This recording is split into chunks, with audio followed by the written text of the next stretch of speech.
Les Bavarois, ils s'en sortent bien, hein. Franchement, ils s'en sortent bien, ces putains de Bavarois, parce que le Real, ils ont fait un match explosif, ils avaient du feu dans le cul, ils avaient des flammes à lâcher, parce que ils ont clairement été, je parle bien athlétiquement, au-dessus du Bayern. Ça s'est vu dans le match. En fait, comme d'habitude, comme le Real fait dans la plupart de ces matchs-là, eh ben, le Real se sabote sur des erreurs individuelles, sur des récupérations hautes. Et en face, c'était pas Getafe ou le Barça, là. C'était le Bayern, c'était l'ogre de cette compétition, l'ogre qui n'allait rien te laisser. Mais quand même, l'attitude de cette équipe du Real Madrid, peut-être que c'est l'un des meilleurs matchs avec Mbappé sous Arbeloa. Je vais vous expliquer pourquoi, parce que, en fait, l'entame de match, elle est incroyable. Je vais vous expliquer pourquoi elle est incroyable.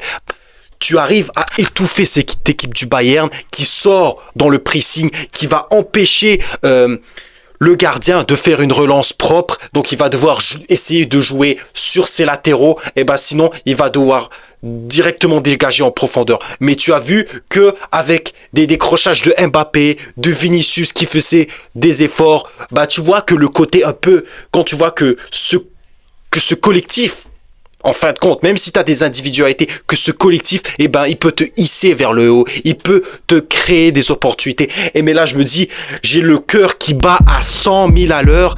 T'as une occasion d'Upamecano d'ouvrir le score, mais superbe dégagement de Carreras à la dernière. Genre, tu vois sur la ligne, à peine il a le temps de dégager. Je me dis, mais franchement, le Real, ils prennent autant de risques. C'est ça, la réalité quand tu joues haut. Quand tu joues haut et que tu presses pas, eh ben, tu peux facilement avoir des mètres de retard. C'est pour ça que le Bayern jouait rapidement en contre. Tu vois beaucoup Harry Kane décrocher en numéro 6 et ça laisse pas le choix. Le Real doit revenir rapidement. Et le problème, c'est que tu as des situations, tu as des énormes situations que tu ne convertis pas.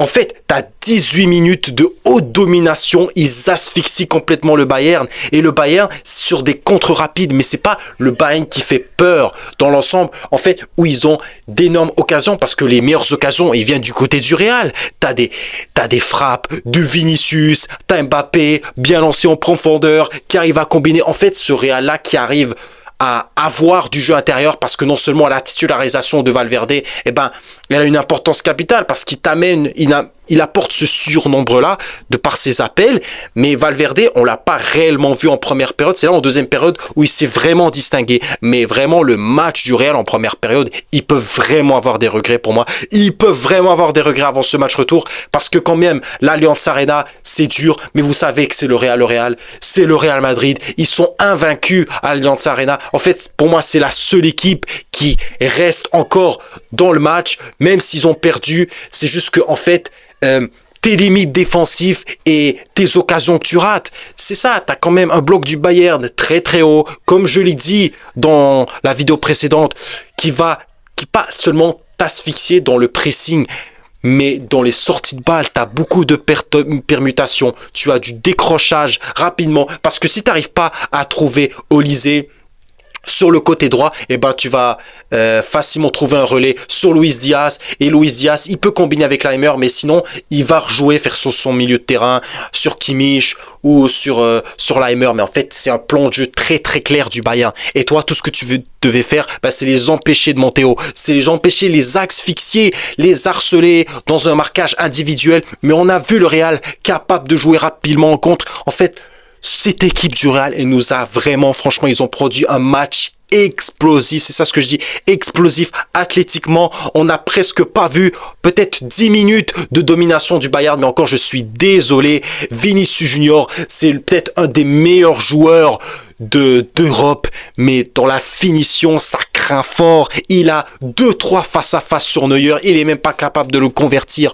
Tu te souviens de Vinicius, il y a 2 saisons de ça, il arrivait en une action, monter rapidement en contre, et tu vois, c'est ce milieu de terrain, Toni Kroos, qui était le seul joueur capable d'avoir une bonne lecture de jeu. Mais là, tu te limites à voir Vinicius se contenir à son rôle d'ailier gauche, après ça partir faux numéro 9. Mais le problème, c'est que la facilité aujourd'hui du Real, c'est que t'avais pas seulement, t'avais pas de numéro 9, donc tu pouvais avoir Mbappé qui pouvait se mettre en faux numéro 9, et même, tu avais même des appels de Pitarch qui a fait une très très grande rencontre. Franchement, je crois que Arbeloa, il a mis ses meilleures forces en place, et ce qui n'a pas marché, eh ben, vous l'avez vu sur le premier but.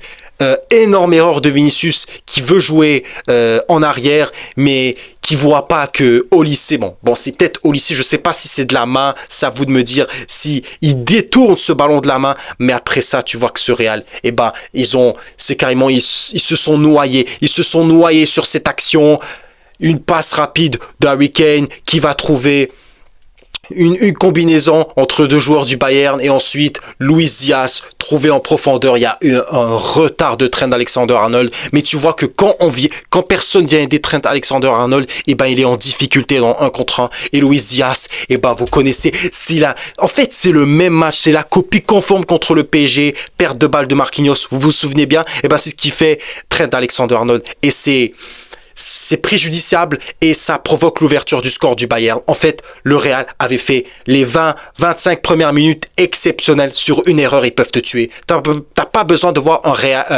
un Bayern qui domine. Sur une erreur, ils vont l'exploiter. Ils ont faim sur leur faim de vaincre. En fait, c'est sur ces actions-là où tu les donneras faim, où ils vont pouvoir manger là-dessus. Et c'est là où on se dit, ouais, c'est pas fini pour le Real. On se dit que c'est pas fini. Mais le problème, c'est que sur tes temps forts, tu n'arrives pas à tuer les actions. Tu as les meilleures individualités du monde. Mais encore une fois, pour moi, c'est un très très bon match du Real. Athlétiquement, mentalement, ils ont tenu. Les 11 joueurs, ils ont été là à faire les efforts. Mais vous avez vu la première période d'Arda Güler, c'était un chien enragé. Je l'ai jamais vu comme ça. En fait, laisser tomber son rôle de numéro 8, numéro 10, à vouloir trouver des joueurs en profondeur. C'est juste certains joueurs du Real Madrid aujourd'hui, on peut les féliciter de leur effort défensif, leur jeu sans ballon, à rapidement chasser le porteur de balle, parce qu'on va pas se mentir, ils ont souffert, les joueurs du Bayern, ils ont souffert, mais le problème, quand tu gères pas bien ta surface, et t'as un retard de Rudiger, que j'ai oublié de mentionner, Huysen, qui se fait oublier des radars, c'est pas normal. Tu vois dans la loupe de l'action du but, tu vois tes 4 défenseurs qui sont en retard. Et pour moi, la rencontre de Carreras, je suis désolé, pour moi, c'est un des pires joueurs du Real aujourd'hui, qui pour moi n'a strictement pas su contenir Olysée, qui à chaque fois arrivait à s'enfuir sans préavis, sans rien, sans amende. Et pour moi, Carreras, il est passé à côté de son match. Je sais pas qu'est-ce que va être la situation de cette ligne de 4 matchs retour qu'il faudra gérer, parce que même en championnat, tu t'es fait dépasser, et tu peux même encore perdre une deuxième année de suite. Pour moi, les erreurs se multiplient. Pour moi, c'est pas moins pire que l'année dernière. Pour moi, c'est moins pire que l'année dernière contre Arsenal. Jusque-là, tu es puni face à un manquement défensif, et que offensivement, tu n'arrives pas à tuer ce match, à tuer ce Bayern. Et le problème, c'est que quand tu reviens en deuxième période, tu refais la même erreur. La perte de balle de Carreras qui s'en mêle les pinceaux. Et bien sûr, sur une erreur, le Bayern rapidement contre, ils perdent pas de temps, et tu as Harry Kane, le meilleur buteur, toute compétition confondue, qui déclenche une frappe magnifique. Lounine ne peut rien faire. Encore une fois, t'as Rudiger et Huysen qui sont les spectateurs de ce match-là. Et je suis désolé, ils sont sur la photo de famille de ce but. Tu pouvais mieux te gérer, et on pouvait croire que ce Real allait couler. T'as 2-3 situations du Bayern, mais ensuite c'est le Real qui met la main sur le match, sur la rencontre, et on voit un Real déterminé à multiplier les accélérations, les appels de balles. T'as encore les efforts défensivement, mais ils sont carrément, moi je crois que le Bayern, malgré ils ont cru qu'ils avaient tué ce match-là, mais ils ont oublié que c'est le Real Madrid. Il y a des traumatismes de 2024 qui sont réapparus, parce que non seulement, t'avais pas Mbappé, mais là Mbappé t'amène un plus dans les retours défensifs. Même le match d'Mbappé est très honorable. Il a répondu présent, pas seulement pour les buts qu'il marque, mais juste dans l'implication défensive. Tu sentais un Real qui prenait moins l'eau, parce que tu avais ton collectif qui te hissait et qui te donnait des situations et qui te remettait dans le match. Et pour moi, tu as juste raté trop d'occasions. Je suis désolé. T'as l'occasion de Vinicius qui veut l'arranger. Il attend que Neuer qui sort Franchement, le match de Neuer, mais c'est extraordinaire. Le meilleur gardien de la décennie, pour moi, personnellement, parce que c'était un mur infranchissable. Sauf sur le but d'Mbappé, où Mbappé, il est bien servi par Trent Alexander-Arnold. Et c'est ça, tu me rates trop d'occasions. C'est pour ça que pour moi, le Real peut sortir avec des regrets, même si un match retour, tout est possible, tout est possible. Et pour moi, il faudra régler ce problème offensivement. Parce que même l'entrée de Brahim Diaz, elle est encourageante. L'entrée de Bellingham, pour moi, qui propose un meilleur visage que les derniers matchs. Et c'est ça, ils doivent partir dans une continuité et de trouver un équilibre, surtout en attaque. Mais c'est pas dans des matchs comme ça où tu vas te retrouver à jouer vraiment de cette manière un peu crispée. Mais pour moi, le Real a fait un meilleur match que le Bayern. Le Bayern peut vraiment... le Real peut se mordre les doigts d'avoir raté autant de situations. Mbappé qui frappe au-dessus, Vinicius. En fait, c'est les mauvais choix. Tu as des micro-occasions où ça peut faire mouche pour le Bayern, mais en fait, tu te punis toi-même. Et encore une fois, tu te sabotes. Avant le match retour, tout reste possible. Et c'est à vous de me dire dans les commentaires, est-ce que cette rencontre, vous a changé complètement d'avis sur le Real, ou c'est clairement les mêmes problèmes, parce que clairement, un match de Ligue des Champions peut tout changer, peut changer la saison au complète. Ça peut être quitte ou double avant ce match retour. En tout cas, les mecs, n'oubliez pas de liker, de commenter et de vous abonner. D'ici là, on se capte très bientôt, les mecs. La défaite n'existe pas, on s'en fout, les mecs. Ciao!